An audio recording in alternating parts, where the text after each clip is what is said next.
Tell me about the variant. Tell me about its, how contagious is it? How virulent is it? And how widespread do you expect it to become once we head into fall and winter?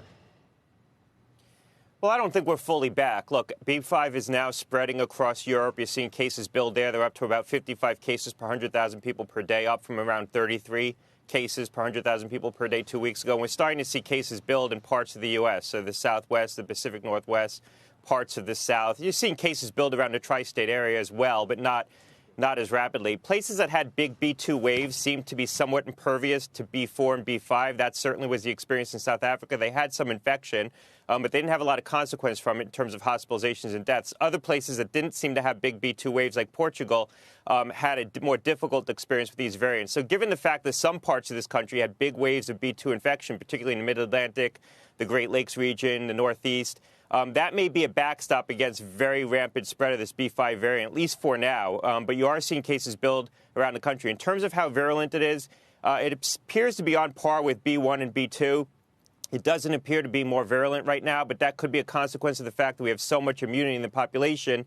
And it is spreading through immune evasion. So people who've been infected with B1 do seem to be susceptible to this B4, B5 variant.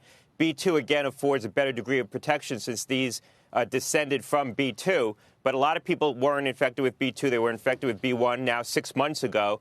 And it does seem to pierce that immunity as well as the immunity offered by the vaccine. Final point is the vaccine does appear to be protective against developing severe disease. And so being up to date on your vaccines is still critical in terms of protecting yourself against a severe consequence of an infection. Well, it almost sounds like rolling immunity, different parts of the country, different strains, but immunity that probably is approaching some type of herd immunity at this point. What do you mean up to date on your, am I up to date on my vaccines? I've had what have I had? I had the first one, the second one, and then the booster, right? So I've had three, but it was, 6 months ago. And yes, I've had COVID. And I've had COVID in January. So do I need to? I don't worry. I don't wear a mask. I don't ever think about it anymore. Am I wrong? Yeah, look, I think now a lot of people see this as this pandemic and COVID as a consequence of modern living. In some respects, that's a recalibration of risk on the part of individuals. And in some respects, it's a reflection of the fact that there's very few immune-naive people. Most people have immunity from vaccination, infection, or both. And I think that does afford a high degree of protection against having a bad outcome. But vulnerable people will continue to be vulnerable to this infection. Up to date, I think right now means if you are above the age of 50 and you haven't had a dose of vaccine this year, you should get one. That seems to be the guidance coming out of federal health officials right now. Some White House officials were talking about that as a metric over the weekend.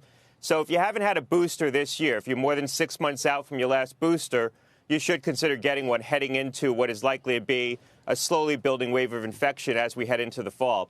Some parts of the country are in it right now. I think other parts of the country will be in the thick of it as we get into late August, September, and people come back to work, back to school, things like that.